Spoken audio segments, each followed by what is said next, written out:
Heidi ho, Heidi ho. So back to cleaning the swamp.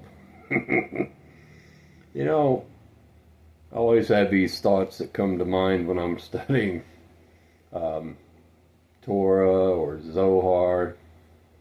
Um, and I've been a lot on this thing with the Giborim, the men who wish to make a name for themselves instead of lifting up Hashem, Hari Ma'aba, they want to make a name for themselves. So there are things hidden in Torah and Tanakh, Zohar, and it comes down to what is in our heart. So I can find a reason to be wicked if I study Zohar, Torah, and Tanakh, or I can find a reason to be good. So the sins of the father will be visited upon the children up to the third and fourth generation. That doesn't mean we're guilty of those sins. It means it's going to be visited. Our hearts are going to be tried. So anyway, cleaning the swamp, and the reason why that's heavy on my mind is a lot of things that have been going on. So the Giborim, or the Epstein class, the mixed multitude, those who live in the Yetzer Hara, the evil inclination, bankers, you sold yourself to the creditors. So certain individual buys 6 weeks prior to the Twin Towers falling and takes 2 insurance policies out, and there's no investigation.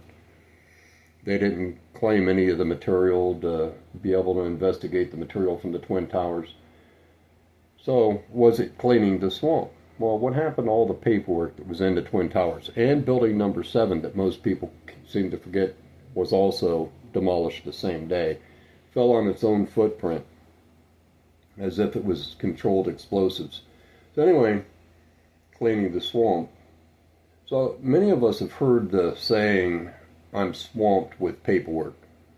Somebody who works in an office environment, they say, I'm just swamped with paperwork. So cleaning the swamp. Conveniently, they bombed. They say it was a plane, but a bomb hit the Pentagon in a specific area that was housing paperwork that was very important. So these individuals are sick, they're wicked, they're psychopaths, and they're narcissistic. They say things like, well, we're going to allow India to buy oil from Russia. We're going to allow. That shows you that they're psychopaths, that they're narcissistic. They believe they have a right to rule over others.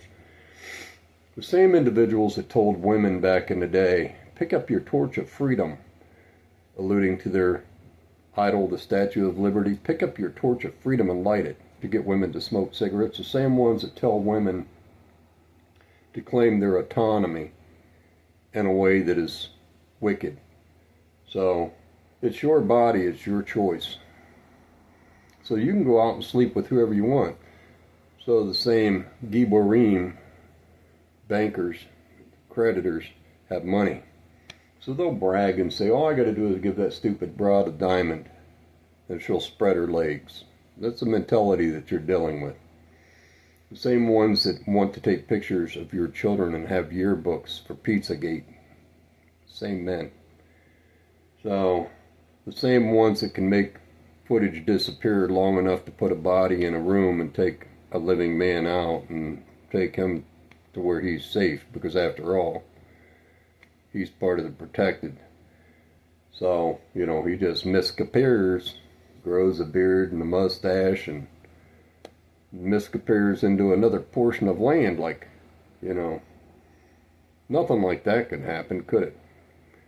We got to get that man and his weapons of this, that Saddam Hussein. We got to go after him, and, same thing that they're doing. So anyway, what's going on with Iran? Look at the women. So a lot of you women who are liberal seem to think that being able to dress a certain way is freedom. No, it's not freedom. It's harlotry. You're putting yourself out there to be taken advantage of by men. So you sit there and talk about men treating you a certain way, but you're treating yourself a certain way. So that culture is trying to protect its children and its women. Look at the way they dress. You see it as something being confined to a certain lifestyle. No, it's the men trying to protect their women, their families, because they don't want them to be harlots and sodomites, which seems to be an overabundant thing in Israel. They even believe in sodomizing other men. And that's not to say all of Israel, because after all, the mixed multitude is mixed in with Israel. So those are the Giborim. That's the mixed multitude, the Ear of Rav. That's not Yisrael, because Yisrael doesn't behave like it. Anyway, that's the message for today.